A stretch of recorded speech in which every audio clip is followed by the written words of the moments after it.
creepy guy who stands by the bottom of the stairs in the library every single day.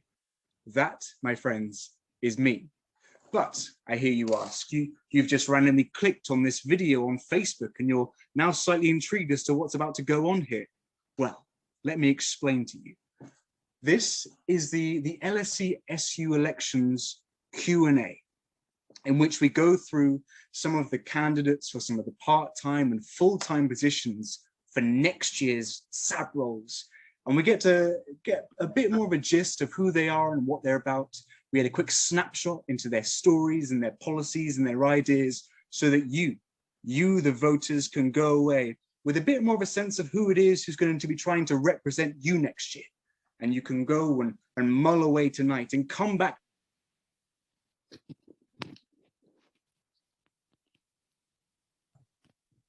I've been on mute this entire, was I on mute the whole time? Yep. Okay.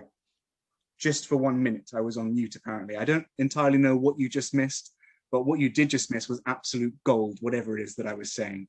But regardless, I will continue seamlessly.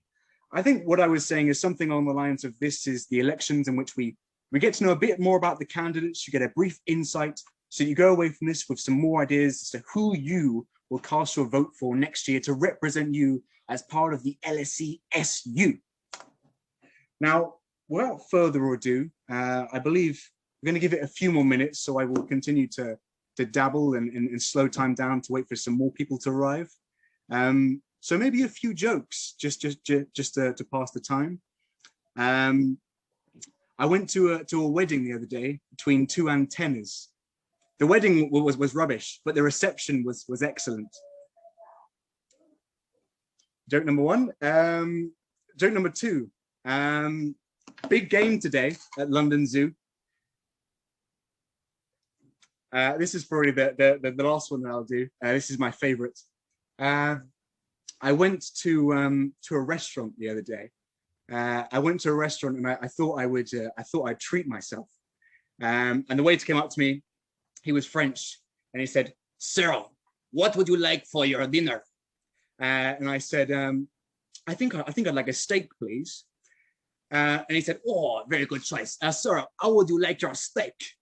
And I said, "Like LSE senior leadership caring about its cleaners." And he said, "Oh, rare it is." I think that's it for the very good, Percy.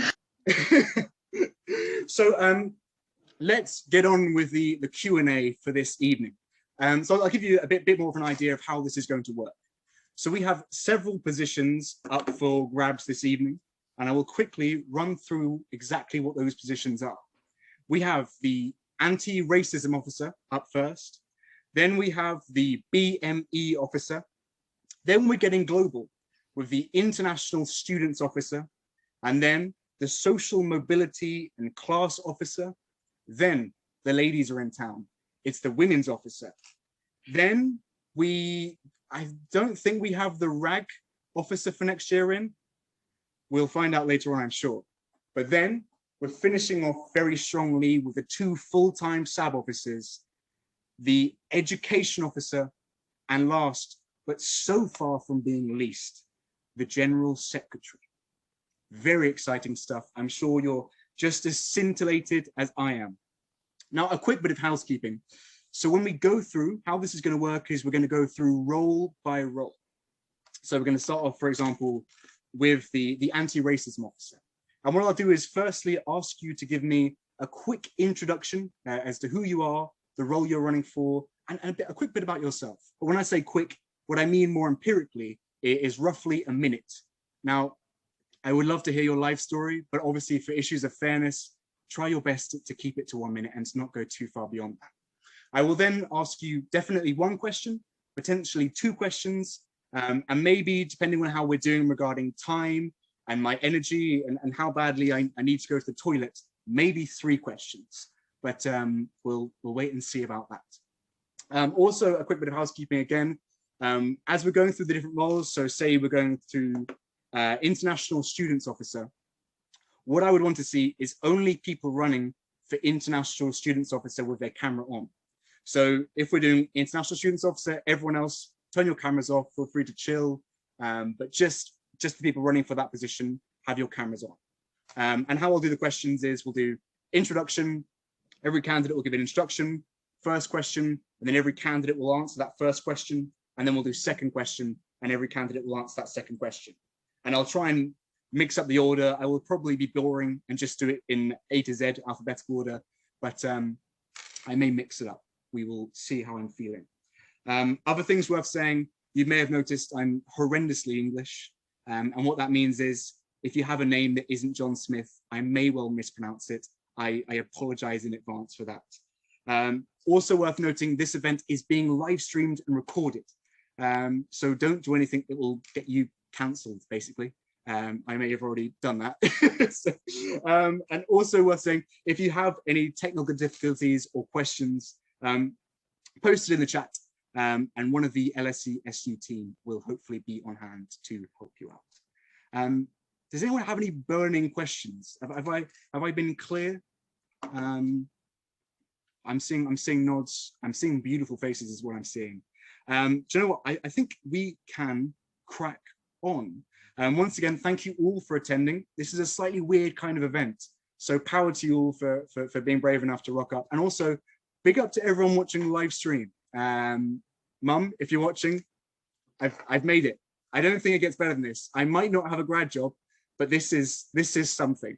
And that's all that matters. Now, I think first of all, it's anti-racism officer, but I've just seen in the chat that Arjun Joshi, who's running for that, is not currently present.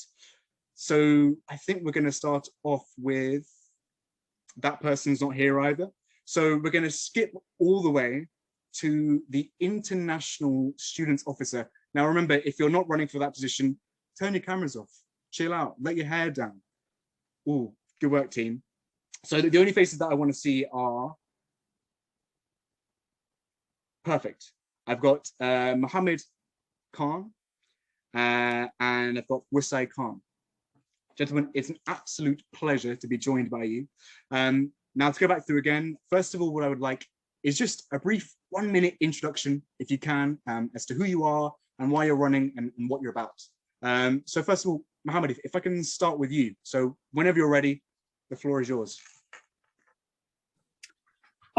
Yes, hi, thank you so much. My name is Mohammed Ashar Khan, and currently I'm the president of Bankside Hall Committee. I will be running for the International Students Officer position for the brief and simple reason of us not having a voice. I mean, there is no other reason. I don't have, a detailed set of, this is why I'm running. I went to here in primary school and throughout high school, this motivated me to, make change. No. The fact of the matter is that international students, despite being the majority, are classified as the silent majority and treated as the cash cows. Now, what I want to do in this regard is radical in the sense that this is a social strata that has never had a voice. And my only basis for running for this position is to give them the voice that they need. To this effect, I have a few policies that I would like to enact. Alternate contracts for accommodations, because international travel and everything, circumstances are different, so we want to be able to accommodate those differences. Cultural events for people, so they can, there's cross-cultural communication, there's understanding.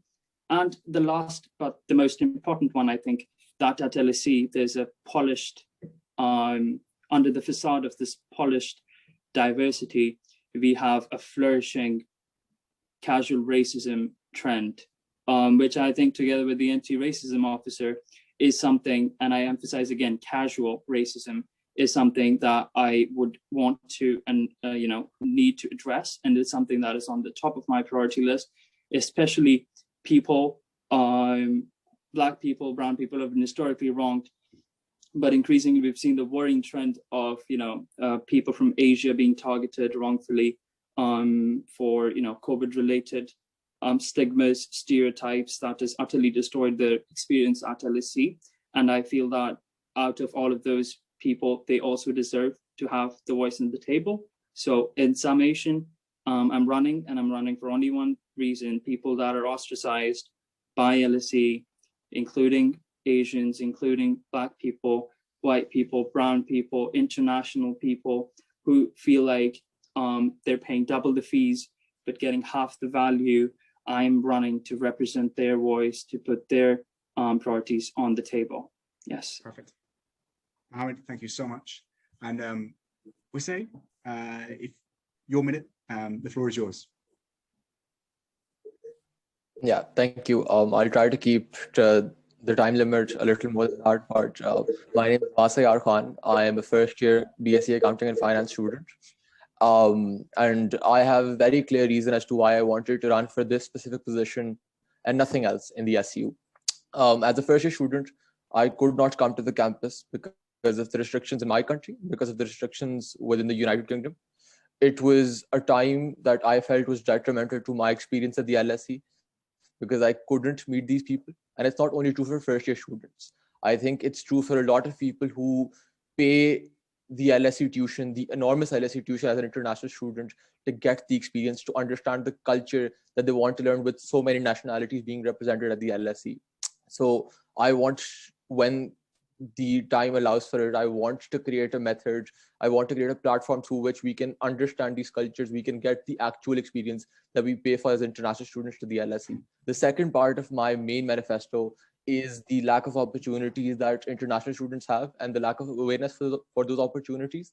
So I believe that international students are very career driven, but aren't as informed as, say, national students or local students of the United Kingdom. And so they're at a significant disadvantage from the get-go, especially with their pre-professional journey towards getting a job. And so I feel to create a mentorship program for them through existing international students who've done these things, who've been through this rigorous process, can help these students to actually enrich their experience and cash out on the enormous £21,000 tuition that we pay to the LSE every year. In addition to everything that Harsher said, which I think goes without saying, which is that you have to represent the voice of the biggest, the general majority of the LSE population. Great instructions, guys. Really sense your passion. Love that. Now, a couple of questions. You've already covered a little bit of this, but try and keep it nice and snappy. I want to know, we'll start with Hashir first. What do you think international students are most concerned about? What do you think are the biggest issues that the international students face? I think for international students, the biggest fear is this fear of missing out. Like we say, reference to a lot of things, a lot of these opportunities and a lot of these concerns. So for instance, internships are harder to get, people can't go to the States, visas, and there's like, you know, it's significantly more difficult for international students to keep up with these things. But I think an equally important concern is the casual racism going on in campus and halls right now, which is something that I feel like international students don't have a safe, anonymous place to combat that. And for that, my manifesto point is to bring more representation, more minority representation into the LSE careers, into the LSE counseling service. So mental health, you know, right now we can book appointments with mental health advisors who sort of provide therapy services, but I want to bring more diversity into that. So Asian kids, so brown kids, so Black kids are more comfortable talking to them. So there's this element of relatability. So that's what I think the biggest concern is, racism and lack of opportunities. Well answered and nice and snappy as well. I enjoyed that. And the same for you. What do you think LSE international students are most concerned about? Right. So, and this comes from personal experience as well. My direction to this question, it's that when you come as an international student to the LSE, there's a very huge cost that you incur because of the tuitions that you pay, because of the living cost in living in London, and obviously not having your family living there. So you have to book accommodation in one way or another, right? So a lot of students look in gaining both tangible and intangible gain through the experiences that they get. So the first part is the general experience of LSE. I have had seniors who've come from my home country in Pakistan, who've been to the LSE, and they talk about how the experience at the LSE was life-changing for them. They met so many wonderful people who've changed their direction, their perspective on so many very pivotal issues. The first part is that. The second part of it is to be able to cash out and get something out of your LSE degree. Be that you wanted to go to an exceptional postgraduate institution, be that you wanted to go to an investment bank or even to a law firm, whatever your goal is, to be able to achieve that as an international student should be as achievable for you as it would be for a local UK student. So I believe that creating a process through which we can make this equality a reality for international students is an essential part of my manifesto. And I think that's what's most missing with international students at this point in time. Perfect. Thanks a lot for that. No, it's really interesting listening to you guys, because it feels like you're telling a story that never really gets told much at LSE. So it's very interesting for me to hear this. You've already covered this both a little bit, but I think I'm aware of time, so just quickly bullet point me through it. How would you improve the student experience at LSE for international students? And we'll start with Wasai this time. What would be your your bullet point for how you would deal with this?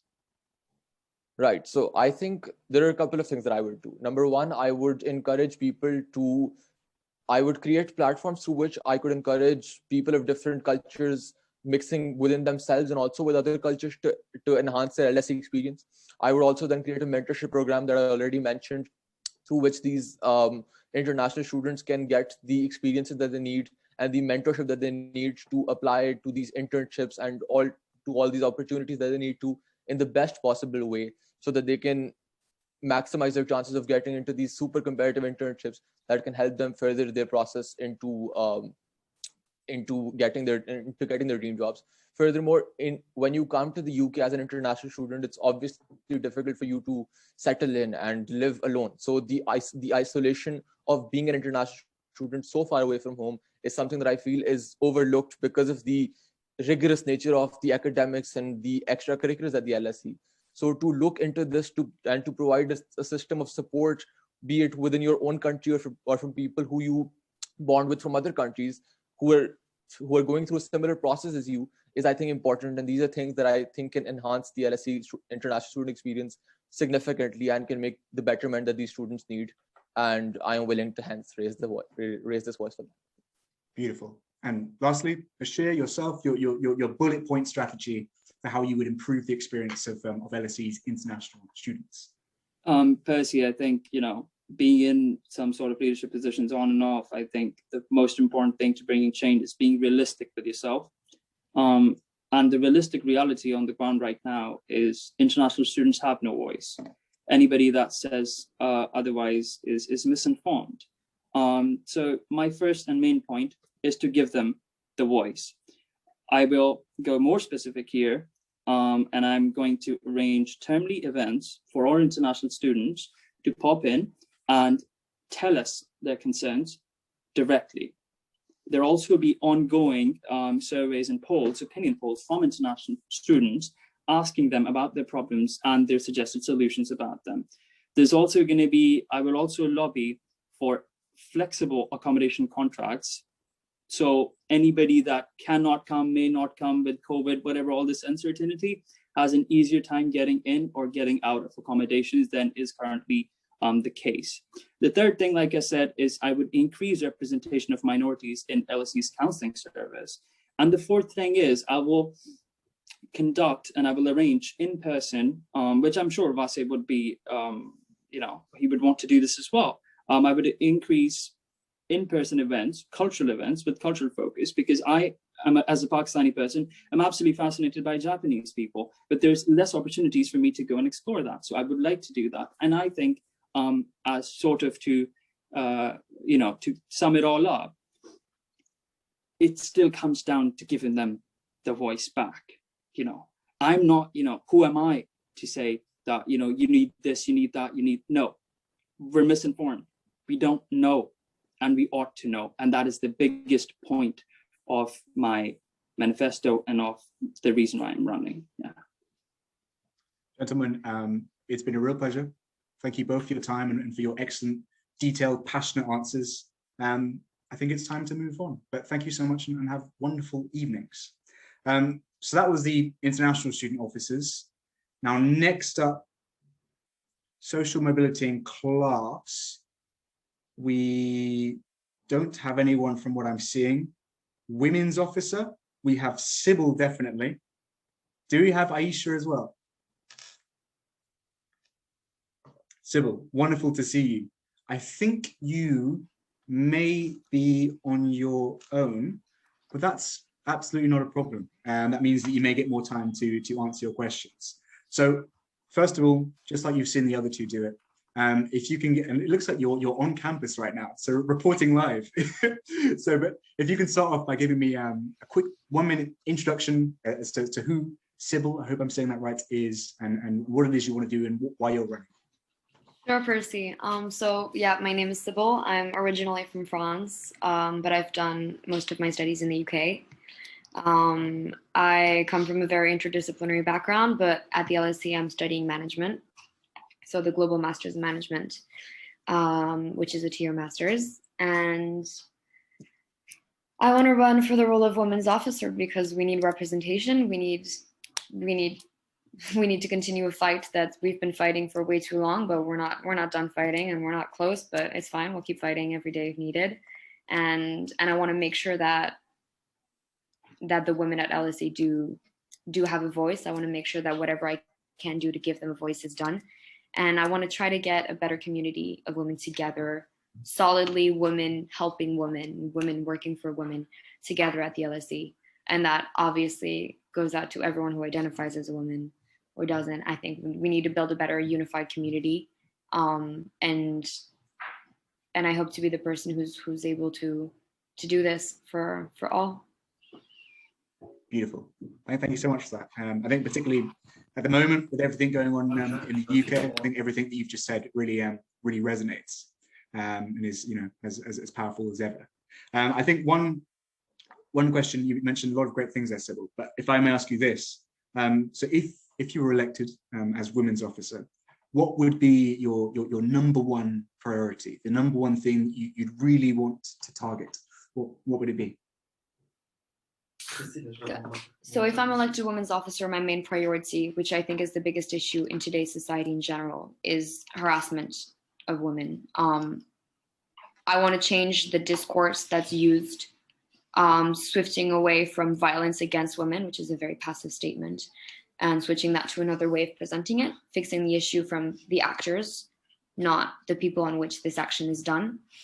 So that would be my main tackle. We've all known of violence that's occurred, of harassment around us. We all know maybe some perpetrators as well. So we need a change of discourse, and that would be the main thing I would focus on, trying to give a better voice that engages discussion and communication for better education throughout the whole process and better help when such a thing occurs, for women to have support that they do need, because this is just, well, it's unacceptable and it needs to be fixed. And we need to do it now. There's no more, like, we're done waiting, basically. Completely. Perhaps one more question, and maybe this is unfair because you are the only one, but I'm interested to hear what you're saying, because what you're saying is it's very interesting. So it's maybe a tough question, but how would you take an intersectional approach to your role? Obviously, you know, there's a whole lot of different women from different backgrounds. How would you make sure that you would be truly inclusive within everyone? So for me, the best way to be inclusive is to listen to all parties involved. So my one thing that I would do as women's officer is go see as many societies as I can, as regularly as possible, and interact with everyone involved of both genders, no matter how they identify, to see what their thoughts on the issue is, what their recommendations for the issue is, because this can't be fixed by one person. We need a whole group of everyone working together to fix this issue. And that would be the main way I would approach it, because that's the better way to get representation of all in every sense of the way, is to go see people and communicate. And that's the best way to put in place the best measures to then fix the solutions on the longer term. Short term for us, for our short-term studies, but making a long-term impact so that the next women's officer has an easier role to play. And most of it is, well, ideally mostly done. That probably won't be the case, but that needs to happen. So communication, and that works through representation and promoting of equal opportunities for all. So that goes through the careers, making sure that there's an equal opportunity, and that goes with the voice and the support that's given throughout.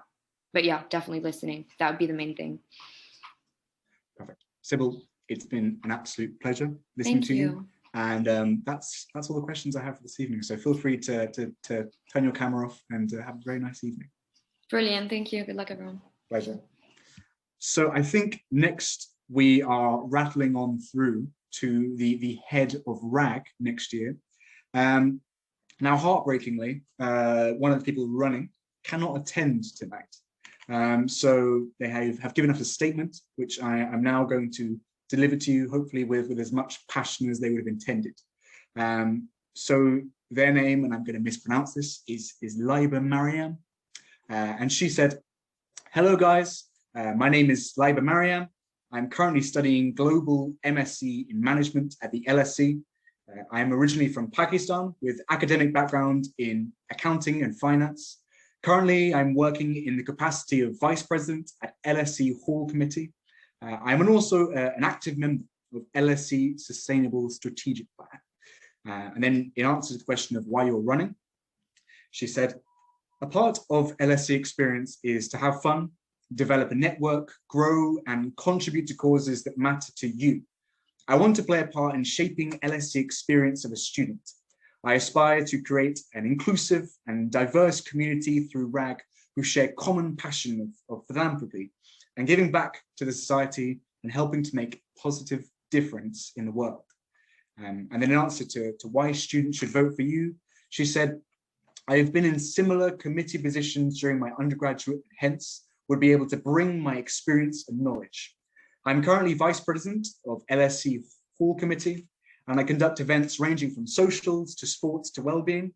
I am also in charge of maintaining financial statements and budgets for the committee, so I am aware of budgeting dimension at the LSE.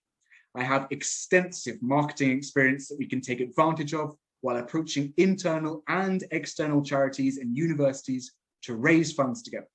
My tourism management experience would also help us plan and organize most anticipated trips despite these unprecedented times." And then lastly, in answer to what are your plans, she said, "I will ensure open communication channels and exchange of ideas through regular feedback mechanisms, collaboration with individuals, other LSE societies, external charities and other universities, and the intersection of fundraising and social activities such as movie nights, AU events, and festivals. Also, maximum participation and a platform for networking, theme-based charity events to raise funds for particular initiatives, and lastly, smooth execution of Welcome Week, Date Night, Rag Bull, and the Mount Kilimanjaro Trek, the most anticipated trip of the society, despite these unprecedented times."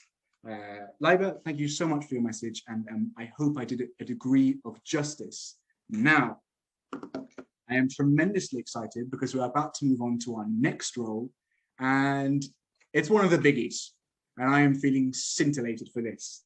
It's time for the education officer. So all the education officers in the room, cameras on, although Michelle, I'm seeing a hand up. Have I committed a grave sin? Is there any reason for the hands up?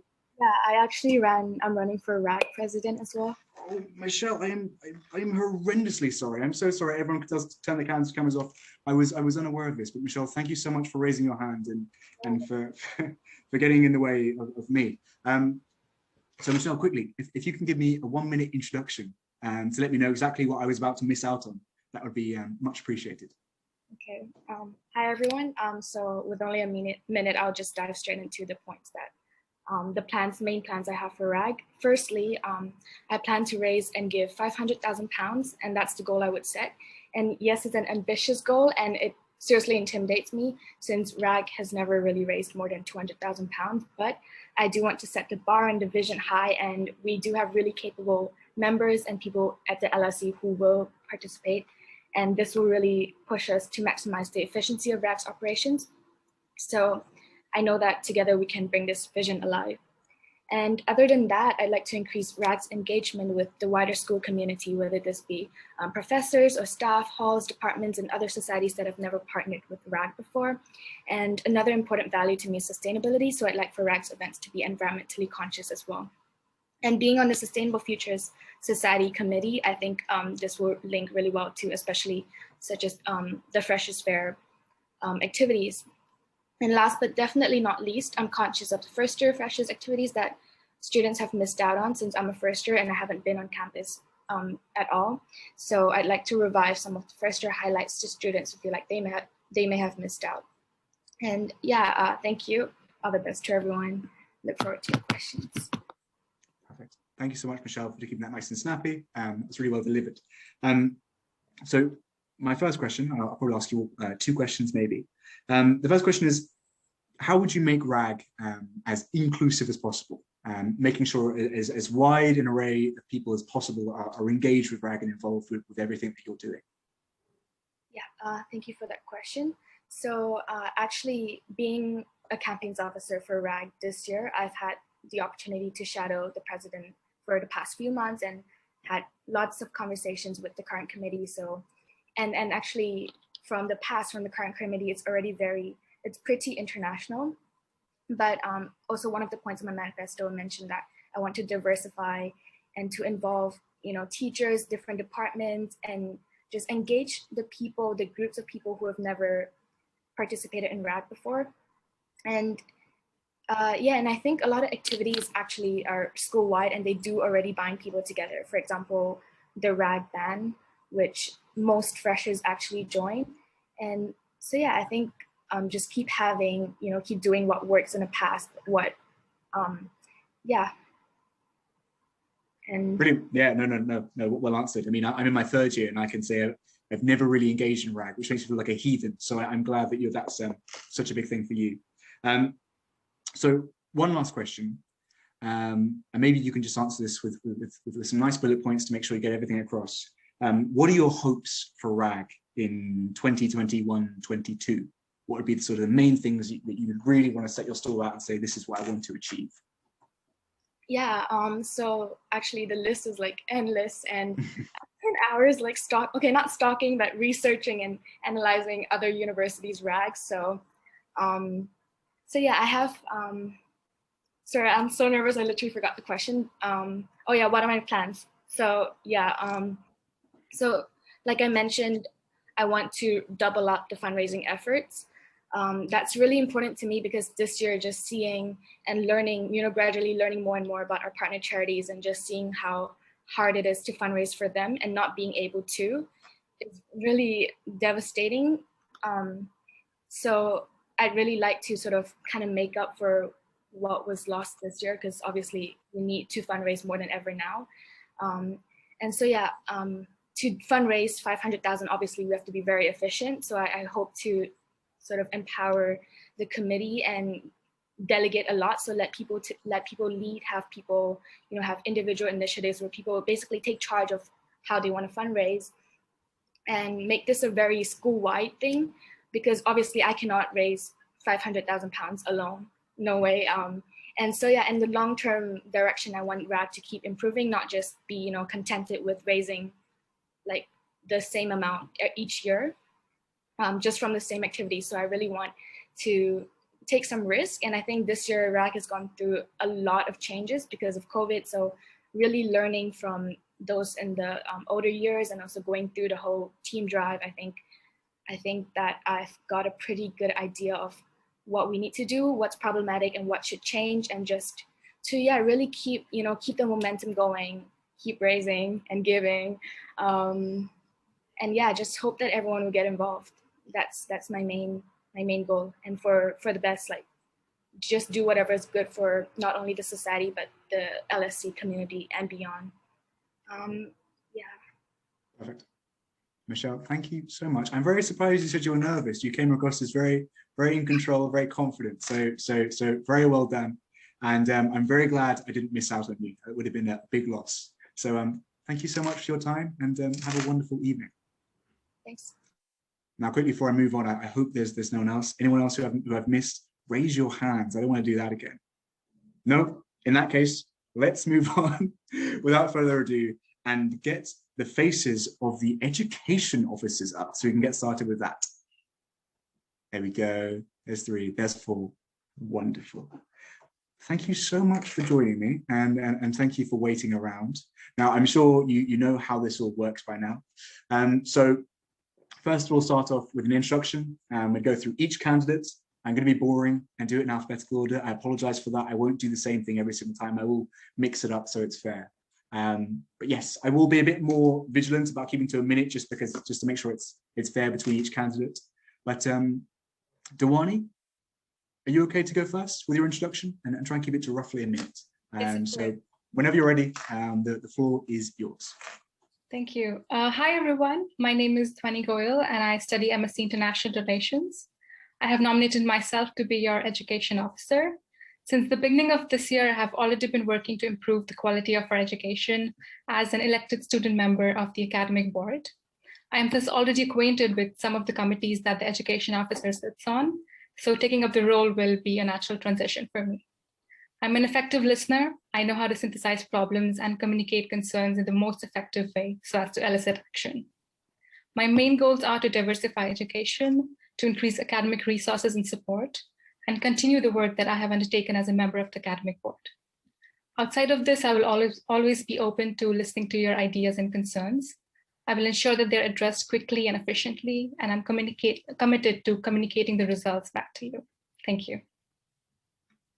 Perfect. Thank you so much, and thank you for keeping that so swift as well. That's excellent. Emerson, wonderful. Emerson, whenever you're ready, the floor is yours. Hi, my name is Emerson. My pronouns are he, him, and I'm running for education officer as part of the Transform LSE slate. This year has been incredibly tough for every student.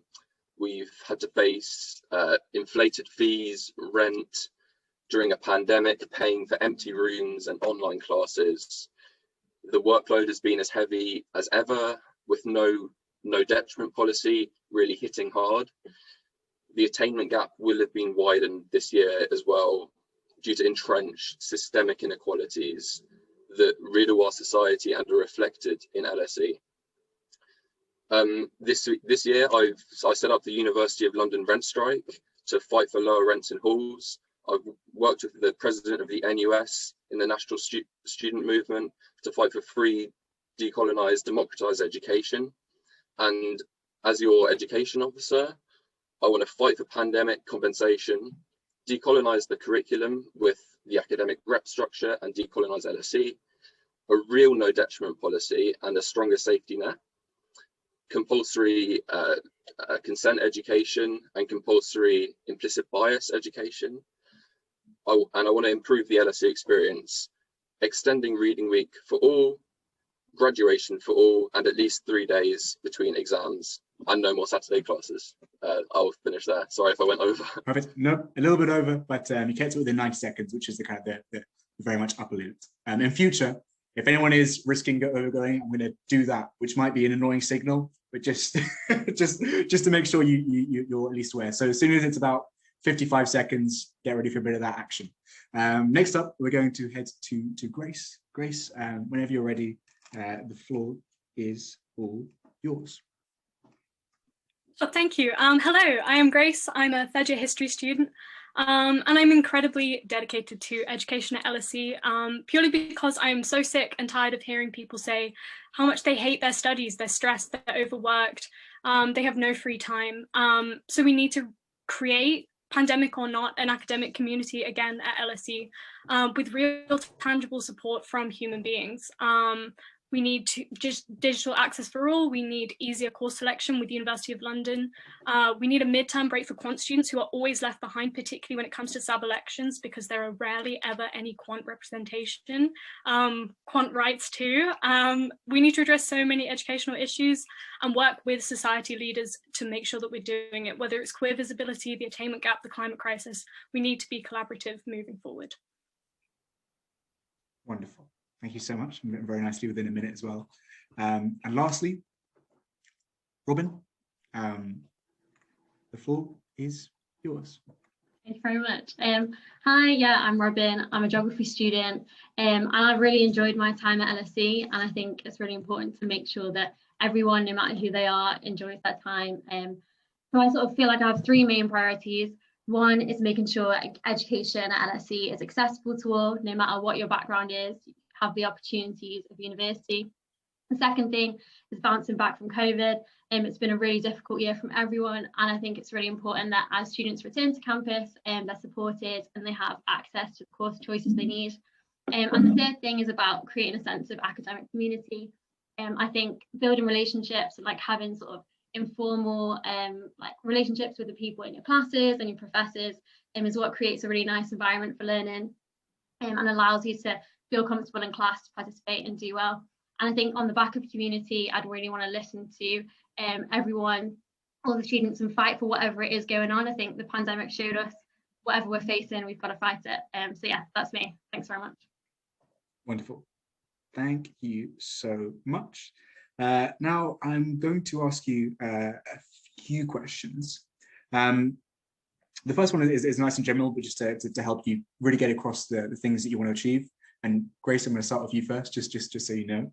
I want to ask you, if elected, how would you improve the LSE educational experience? So I'll ask that again.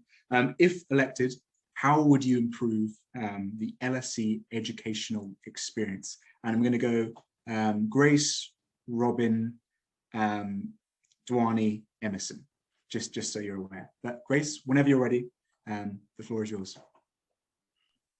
Well, I think one of the things that's most important to me is not only assessment diversification, which we've been able to do because of the pandemic, which I think has made LSE accessible to a lot more people, but also just diversifying the way we study.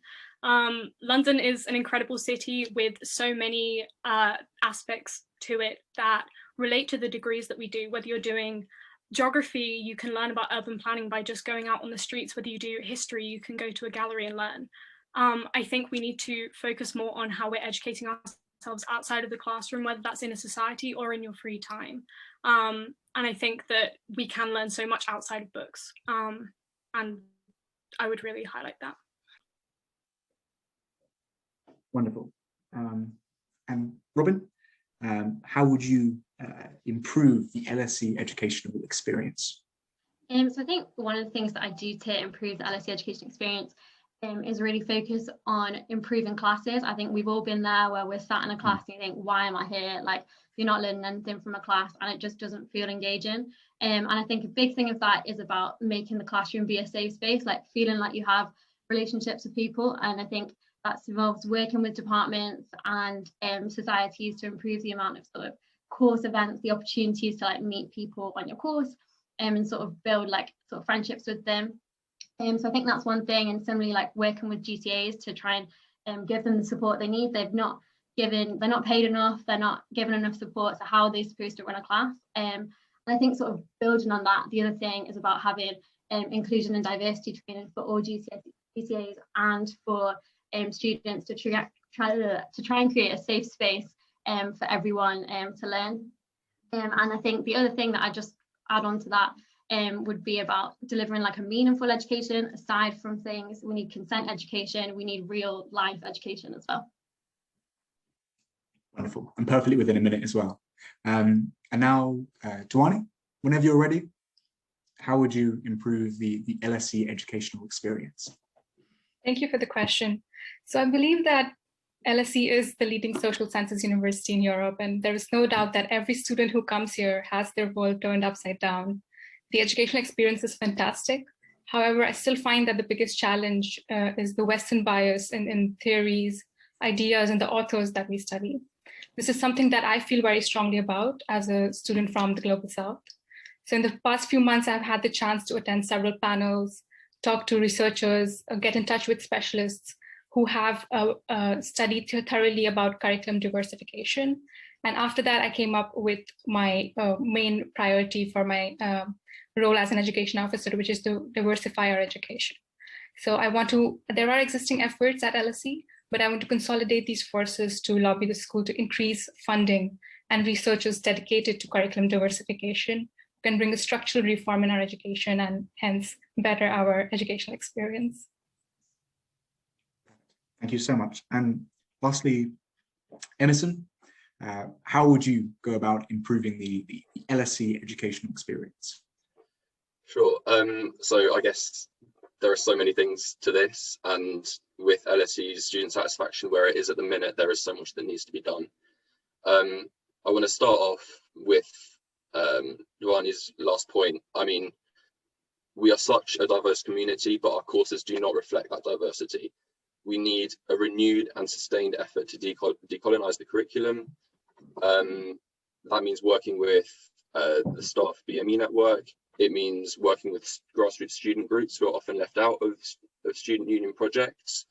And it means also recognizing that international students in our community are not valued as highly as domestic students, and we see that through fees. I also want to cover a few other things quickly. So financial security, we are charged hugely inflated fees and rent for educations when it really should be a right. Now, next year, even despite the pandemic, LSE are increasing international and postgrad student fees. I want to resist that because this stuff really impacts our lives. I mean, there was a food bank in East London that had to be wholly dedicated to international students who couldn't pay their fees. Sorry, there's so much. Wait, yeah, I'll leave it there.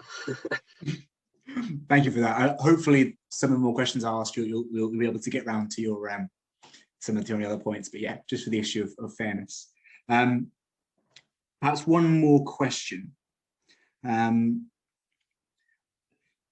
the question I want to ask you next is, how would you ensure you're able to accurately represent student views at LSE committee meetings? So, you know, there's a lot of different student views and different needs from different areas of LSE because it's, you know, such a diverse university. How would you make sure that you were able to, at all committee meetings, voice all these different needs and interests, whether that's postgrad, different minorities, all that sort of stuff? So I think with this time we'll go Robin first, then Emerson, then Duani and Grace last. So Robin, whenever you're ready. Once it's quite a broad question, but what would you do to make sure that you represented all student views? Hi, so I think one of the key things to do is to try and give some of the sort of existing ways that students can give their voice in the union a sort of more strategic role. So with the student reps, that sort of academic reps that are in each department, they don't have a way of communicating with the education officer and sort of lobbying them for the issues that are important to them. So with all these things about the ideas that they might have for their individual courses, I think it's given them a platform to really speak to you. So there's a way that you can act collectively to lobby LSE on all different levels. I think another thing that I'd sort of do personally is really like being available and having sort of SAB drop-in office hours so that whatever issues are coming up can be raised. And I think the other thing would be inviting students that are sort of facing difficult times into the union meetings with the LSE. I know that's something that's been done this year from my work in the student union, and I think that allows really you to have a sort of a real student to LSE conversation, which is going to communicate it better. Thank you so much. Next, Emerson. How would you ensure you are representing all student views from across campus? Yeah, so first of all, I'd have regular office hours, regularly consult the academic reps, set up a system of empowering individual students to be able to suggest ways to change their courses and decolonize the curriculum. But the main point that I want to make on this question is that student unions are often incredibly top-down organizations. Student unions projects are often run by the SABs and sort of siloed off to certain individuals for it to be their responsibility, and individual students are not included. So an example of this, I've been working with the Students United Against Fees campaign, representing Liberate the University and the Rent Strike Network. And there is a real split between the student union campaigns and the grassroots campaigns. I want to bring those together so that the student unions and our campaigns can really represent students on the ground and grassroots activists, because the education role is not just about tinkering around the edges of what is a severely flawed system. It's about empowering activists, getting campaigns the support they need, and doing it from a grassroots in a grassroots up way. Great, thank you, Emerson. Next, Dwani, how would you ensure you were listening to all and representing all the LSE students possible? Thank you. I think I would like to start by highlighting my experience. I have now close to 3 years of experience in student representation and leadership, twice at course level, once at the department level, and now at the school level as a member of the academic board. And during these 3 years, I have almost developed an ability to think from the points of view of different of students from, say, different levels of study. So that could be undergrads, postgrad taught, postgrad research, double degree, part-time students. Then from the points of view of students from different backgrounds, that could be internationals, students on a scholarship, students from a low-income background, and then students with different needs, which could be mental or physical disabilities. Apart from this, I also want to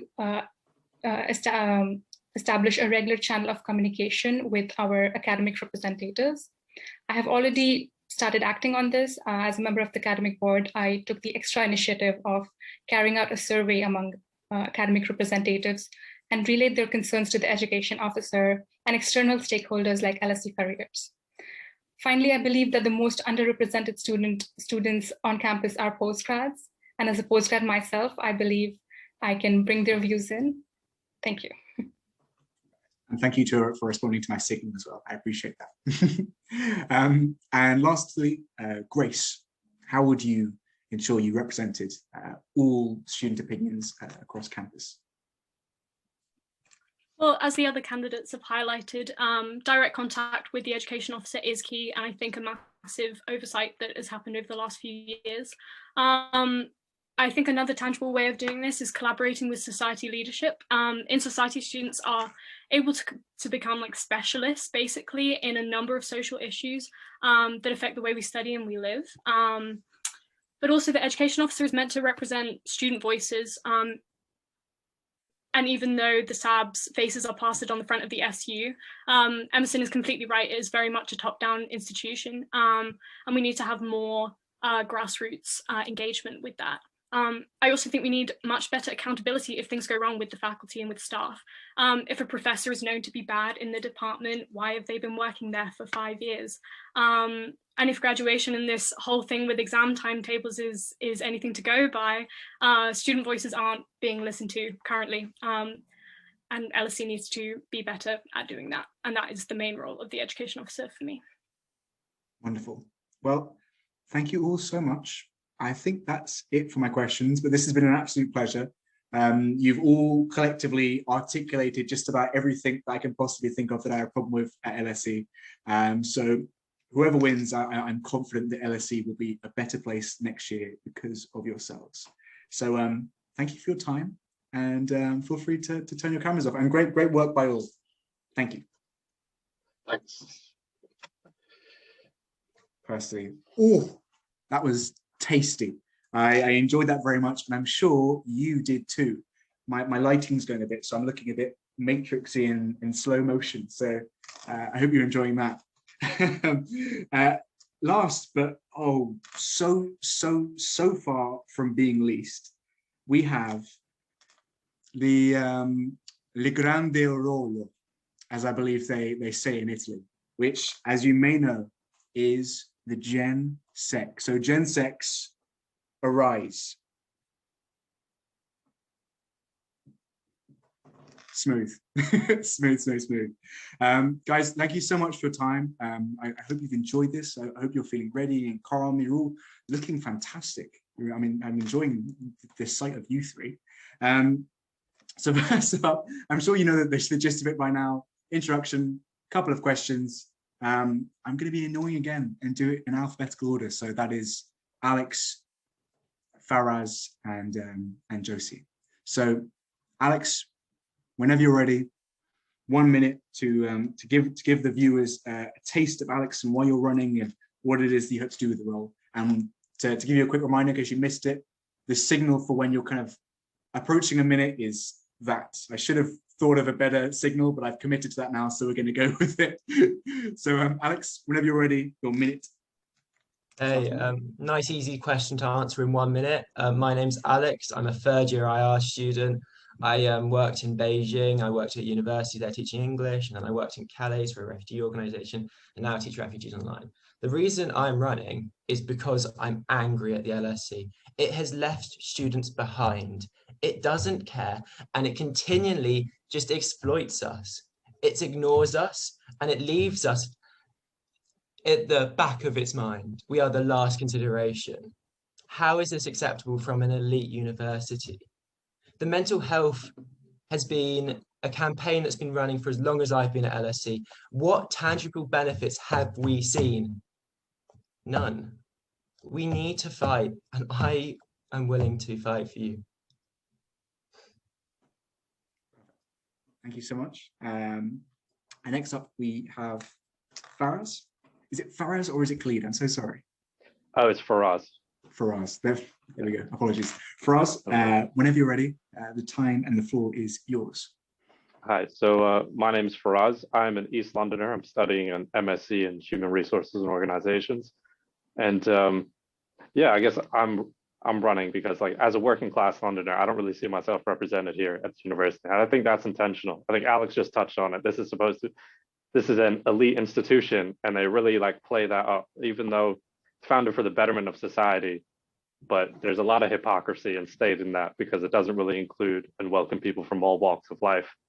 And, you know, I came to find ways to better society and make a positive impact. But it seems like no matter what job I want post-graduation, the LSE culture is very, has a middle-class mentality and is made for the bankers, consultants, and careerists. I want to change a little bit of that in the role as GenSec. And my experience, I've spent some time at LSE establishing the Diversity, Equity, and Inclusion Student Forum. And I've spent a lot of time fighting for, you know, tuition fee refunds. And I helped to co-write the LSESU tuition fee petition with the current GenSec and postgrad officers, Morgan and David. So, and that's more than my minute, so I'm sorry. I always appreciate someone responding to the annoying signal, so thank you for us. Josie, whenever you're ready, a quick introduction to yourself. Yeah, hi everyone. I'm Josie. I'm a third year politics and philosophy student, and I'm also running to be your general secretary. I have 3 umbrella strategies, which I'd like to just quickly outline. So my main focus is to rejuvenate student life next year. You know, we've had a really rubbish year and students have been really hit by this. I want to bring back the fun to LSE. I want a fresh and innovative social calendar, and I really want to revamp Welcome Week. So postgrads, current first years, everybody gets involved, and that we can, you know, we've really got an opportunity next year. We've got a fresh start there, and I really think we should utilize that. Second, it's vital that we reclaim some of the things that LSE unfairly took from us. This includes an in-person graduation for undergrads and postgrads. It also means improved and accessible mental health support. And I also want dropped course choices reinstated because these are some of the reasons we chose to come to LSE in the first place. And finally, I want to celebrate and unify our beautifully diverse community that we have here. LSE is home to 140 nationalities. And obviously living in London means that there isn't one set LSE experience. So we need to work harder to make sure that the SU is a safe haven for everyone. And I want to empower student leaders from the bottom up so we can create a better community. Thanks. Thank you so much. That was brilliant. We're now going to get into a few questions. I might try and squeeze 3 in just so I get as much value out of the 3 of you as possible. But yeah, we'll probably keep the third one a little bit tight, just because I don't want to weigh you guys out. So the first question I'm going to ask you, and this is an annoying question, so I apologize, but this is what I've been given to work with. But I want to ask you, of all the things that matter to you, that made you run, I want to know what is, if elected, what would be your #1 priority? Like the one thing, if you could achieve anything, the one thing that you really want to achieve and leave as your lasting impact on LSE. I'm going to flip it this time. So I'm going to start with Josie. So Josie, whenever you're ready, what would be the #1 priority for you if you were elected as General Secretary? Yeah, of course. So I think LSE, there's so much stuff in Student Room about LSE being a really antisocial place to attend university, and people can be quite apathetic about the union. I think that's because we've got lots of micro communities. There's obviously the success of the AU and there's a culture there, and then we've got amazing faith networks. the postgrad community, and then even across departments, there's so much inconsistency. So geography had a brilliant time, whereas in my politics department, I feel like we just get an email at Christmas. I really want to unite people behind the go-getting, distinctive attitude of LSE students. The people I've met in my 3 years here have been so phenomenal, so inspiring. I mean, just listening to the other candidates for the part-time officers, I'm in awe of how kind of passionate they are. So I want to rebuild our community, like I was saying. I think by empowering part-time officers, by encouraging more collaboration between networks, also by having consistent social events in the calendar that people can meet other people. You know, a lot of the time at LSE, we live in these echo chambers of just staying with your halls friends from the beginning. And I just think we really do need to get excited about it. I think we should be proud of the events and the culture that we've created. Yeah, that's it. Just bring back the fun, essentially. always supporter of that. For us, whenever you're ready, the number one priority that you'd want to achieve if you were LSE General Secretary. All right, so I'm going to be a bit cheeky with this and split it, because I think this job has two different streams of work to it.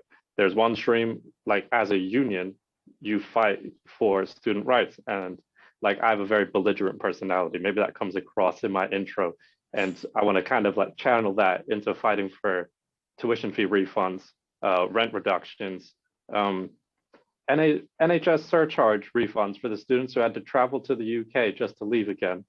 And then the other stream is building the community. So kind of like what Josie was talking about. And that, I mean, I am very critical, but the critics are the true optimists, and we only criticize because we have the conviction to make things better and call it out when it isn't. And I think this community can do a lot better at being inclusive and diverse. And I've been in some town halls last term hosted by the social mobility officer, who talked about a lot of the really abhorrent classist attitudes that people have on campus. And I do think it is important that we bring back the fun, but like this student experience isn't always fun for everybody, and we have to bring everybody with it when we do open the union up again. Brilliant. The critics are the true optimists. I cannot wait to steal that in a discussion. That's very good.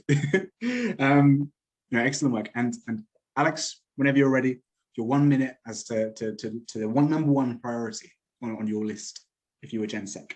Well, I'm going to split this question into two. I'm going to be a bit cheeky with it. My number one priority is mental health provision. Currently, it is abhorrent. The 2-week waiting period and the 6-session maximum is pushing kids to the edge. And honestly, I've been in some situations where my friends have tried to take their own lives due to the fact they've been having to ration their mental health support. How can an elite university do this to us? But secondly, and something I really want to start a conversation around, is I believe sabbatical officers are overpaid. I vow to take a 10% pay cut to be the first thing I do if I were to enter office. And I would encourage all the other sabbatical officers to do so also. But then I'd use that to generate pressure on the directorate, because I believe they're overpaid. Manouche is paid over £400,000 a year. How many students are paying for just Manouche to be in her role? About 52 of us. How is that fair? How is that right? We need to start campaigning against these things. Let's make LSE radical again. Excellent work. Fantastic. That's question one. Now we're going to head on to question two. And what I want to know this time is, how would you, and you've already touched on this, a lot of you already, because I can tell it's close to all your hearts, because it's very important. But I want to know, how would you ensure all LSE students feel represented by the SU? I know a lot of students, certainly anecdotally at least, say that the SU, represents a very slim minority of LSE, if anyone, which, maybe it's true, maybe it's not true. But I want to know, for you, how would you ensure all LSE students feel represented by the SU? And I think this time I'm going to go Faraz, Alex, and then Josie. So I'll give you a minute. How would you ensure all LSE students are represented by the SU? And Faraz, whenever you are ready, it's all yours. So I want to touch on something that was said by my fellow Transform LSE Slate member Emerson in the education officers chat, which is about democratizing the students' union. Because I think all of these sabbatical positions are 1-year positions. And I think we pay lip service to democracy and say, oh yeah, I'll host town halls or I'll talk to people, but that doesn't really create any long-standing change. I think there has to be a kind of flip the script, like Josie said, make it more bottom up. And that's exactly what we need to do with all the processes, and include maybe a lot of the societies and decision-making, bringing more people into the room, having more consensus decision-making, and being a lot more open and transparent with the processes. A lot of the meetings that this union has with management, a lot of us don't really know what's going on until they report back. I understand they have a big workload, and this is kind of the situation that they were brought into. This is a crisis mode this year. But what we can do is make sure that for each year that comes after us, that it is more democratic and it is more inclusive of the student body. Excellent work. And perfect. And next up, we've got Alex. Alex, how would you ensure all LSE students felt represented and voiced by the SU? I think it's really just getting out there. I think we need to start establishing coffee mornings, sort of making sure the GenSec then goes to halls to go talk to students there, goes to different classes, goes to these lectures, stands outside, talks to the student body, and actually make sure that we are in a situation where everyone knows who their GenSec is, everyone knows who they need to approach, everyone knows who they can talk to about these issues. Because I think right now we have a big divide between the sabbatical officers and the general student body. I didn't even know the previous GenSec before I had to Google it to look it up when I was running for this role. I think that's not a situation we should be in. I think they should be extremely present, extremely there, and I think it should happen below society's level. I think it should be an opportunity to talk to their GenSec, to talk to their sabbatical officers, and actually be honest in those conversations and open up. Perfect. Thank you so much. And then, Josie, did I ask you? No, not yet. I'll get... No. It's been a long evening. Sorry. No, Alex have literally, you've both just listed some really great policies. I agree. I want to implement weekly sabbatical office hours. I think exposure from our sab officers on campus is so important. I really want to have a really big, if elected, I'd want a really big platform so everybody knows that you can hold these officers to account. You know, we're working for the students at the end of the day. I also think getting involved with different networks. That's why I want to empower student leaders, the creative network, the faith network, also the halls committees, and the AU, and all of the different societies and clubs that we have at LSE, and creating a constant communication between them, because they're the people on the ground who represent the students. And I also want to make the point about representation. And, you know, I'm the first female candidate to run for GenSec in the last 5 years. If elected, I'd be the third ever female. We do have a problem with systemic kind of inequalities at LSE, unfortunately. And I think representation in these powers and uplifting the part-time officers as well is really how we're going to create LSE a more inclusive and equal place. Wonderful. Great work by all. And we now come to the very final question of the evening. Thank you all for your time. But the final question is, why should final year students who won't be at LSE next year vote for you? Which is quite a cheeky question by the SU, but to repeat that, so there's a whole bunch of third years and people who've been here for 4 years for various reasons, who are going to leave next year, so they're not really going to be affected by what you do. But why should those students who could just not vote, or vote for wrong even, why should they vote for you?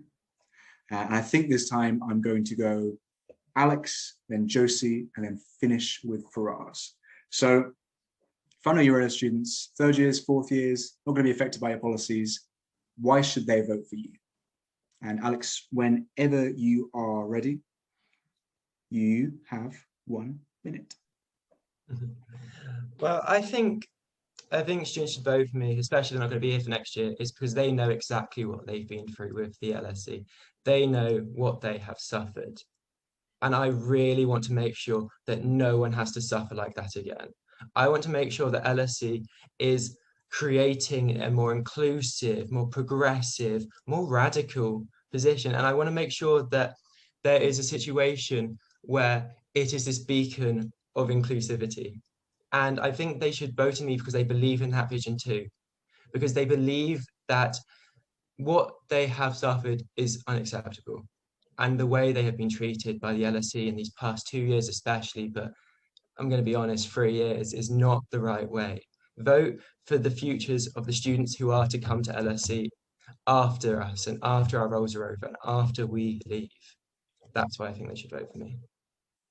Wonderful, and perfectly on a minute as well.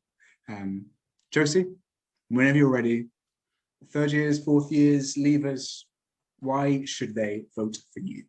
Yeah, of course. Well, firstly, I am really committed to making an in-person graduation happen. If I can't turn Manusha's hand on this, I want to try and organise something via the Students' Union. We deserve an in-person celebration, especially after how hard we've worked in these circumstances. And second, for postgrads, term doesn't finish until August, and the sabbatical officers will be in term from July. So you never know, hopefully we might be able to do something in that period as well. And secondly, I mean, I've really thrown myself into the LSE culture and the community since I was a fresher. I was president of Rosebery Hall, I was the chair of the Creative Network, and I'm now president of Drama Society. I'm so passionate about making people's experiences at LSE better and for people to get involved and have fun. And I really do care about making a difference here.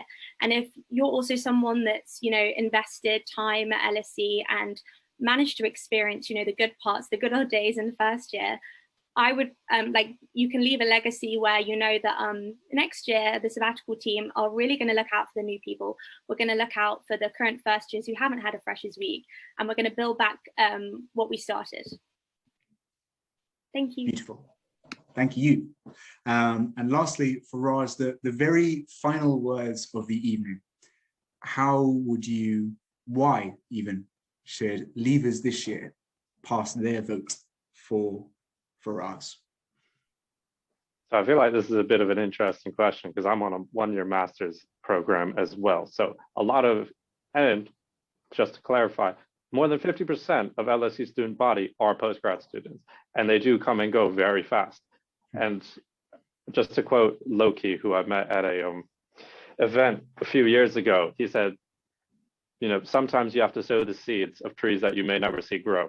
And I think that really speaks to kind of the electorate in the sense that you're not going to be here, but I'm hoping that you trust me with creating this community that can kind of bring you back into the fold and not just kick you out the door once they got your money. And I have experience with organizing. I have experience in LSE trying to influence what I could do in this horrible COVID year.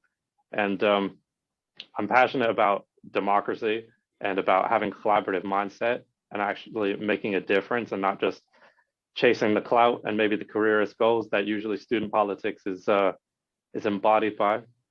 So I'd like to, you know, thank you for your time and thank you for letting me speak. Thank you for giving me 2 quotes that I will now steal for us. That's another excellent one. Big up Loki as well. Where is he these days? Do you know what? I think that's it for this evening. I think GenSec candidates, Alex, Josie, and Faraz, to echo what I said to the education officers, you guys are all brilliant and radical and passionate. And I've loved hearing you speak, and I feel very confident about where LSE is going next year, which is a good thing to feel. So feel free to turn your cameras off, have a lovely evening, and rest well knowing you performed very well in this Q&A session. Well, I think thank you. I think all that's left for me to say, unless we've already cut running, is thank you so much for watching. If you've watched this at home or wherever it is you may have watched this from, Mum, I hope you think I did well. I hope you're proud. I will call Nanny probably tomorrow night. I know she's a bit annoyed at me, so yeah. But I love you, Mum. I love you, everyone watching, and everyone who's participated and messaged and spoke tonight. It's been a really wonderful evening. So thank you so much. Thank you for the wonderful experience. And hopefully I'll see you all on campus. Lots of love. Have a wonderful evening. Oh.